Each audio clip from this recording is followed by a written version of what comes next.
মার্কিন president Donald Trump দাবি করেছেন, ইরানের সঙ্গে দীর্ঘমেয়াদী যুদ্ধবন্ধে একটি চুক্তি প্রায় চূড়ান্ত পর্যায়ে পৌঁছে গেছে। তিনি জানিয়েছেন, খুব শিগগিরই এ বিষয়ে আনুষ্ঠানিক ঘোষণা আসতে পারে।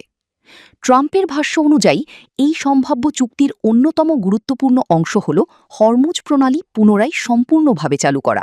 তার দাবি, চুক্তি বাস্তবায়িত হলে বৈশ্বিক জ্বালানি পরিবহনের জন্য অত্যন্ত গুরুত্বপূর্ণ এই জলপথটি আবার উন্মুক্ত হবে। অন্যদিকে ইরানের পক্ষ থেকেও আলোচনার অগ্রগতির ইঙ্গিত দেওয়া হয়েছে। দেশটির কয়েকজন কর্মকর্তার বরাতে জানা গেছে, যুক্তরাষ্ট্রের সঙ্গে একটি সমঝোতা স্মারক স্বাক্ষরের দ্বারপ্রান্তে রয়েছে তেহরান। চুক্তি হলে উভয় পক্ষের মধ্যে সামরিক উত্তেজনা কমিয়ে আনা এবং বিভিন্ন ফ্রন্টে যুদ্ধ বন্ধ করার পরিকল্পনা রয়েছে বলে দাবি করা হচ্ছে। স্থানীয় সময় শনিবার ট্রাম্প আরও জানান, হরমুজ প্রণালী দিয়ে জাহাজ চলাচল স্বাভাবিক করতে চুক্তিতে বিশেষ শর্ত যুক্ত করা হচ্ছে। তবে ইরানের বিপ্লবী গার্ডের একটি সূত্র এই বক্তব্যকে অপূর্ণাঙ্গ ও বাস্তবতা বিচ্ছিন্ন বলে প্রত্যাখ্যান করেছে। তাদের দাবি, হরমুজ প্রণালী ইরানের নিয়ন্ত্রণ ও ব্যবস্থাপনাতেই থাকবে।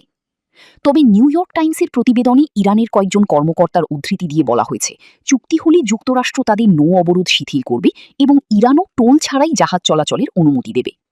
চুক্তির সম্ভাব্য কাঠামোতে লেবানন সহ বিভিন্ন ফ্রন্টে সংঘাত বন্ধের বিষয়টিও অন্তর্ভুক্ত থাকতে পারে বলে ধারণা করা হচ্ছে। পাশাপাশি ইরানের জব্দকৃত প্রায় $25 বিলিয়ন অর্থ ছাড় দেওয়ার বিষয়েও আলোচনা চলছে বলে জানা গেছে। তবে ইউরেনিয়াম সমৃদ্ধকরণ ইস্যু নিয়ে ট্রাম্প কোনো মন্তব্য না করলেও ইরানের পক্ষ থেকে বলা হয়েছে, বর্তমান আলোচনায় এই বিষয়টি অন্তর্ভুক্ত নেই। এদিকে ইসরায়েলকে আলোচনার বাইরে রাখায় বিষয়টি নিয়ে নতুন করে উদ্বেগ তৈরি হয়েছে। ইসরায়েলি প্রধানমন্ত্রী বেঞ্জামিন নেতানিয়াহু নিরাপত্তা উপদেষ্টাদের সঙ্গে জরুরি বৈঠক করছেন বলে জানা গেছে। বিশ্লেষকদের মতে, এই চুক্তি বাস্তবায়িত হলে মধ্যপ্রাচ্যের ভূরাজনীতিতে বড় ধরনের পরিবর্তন আসতে পারে, বিশেষ করে জ্বালানি নিরাপত্তা ও সামরিক ভারসাম্যে।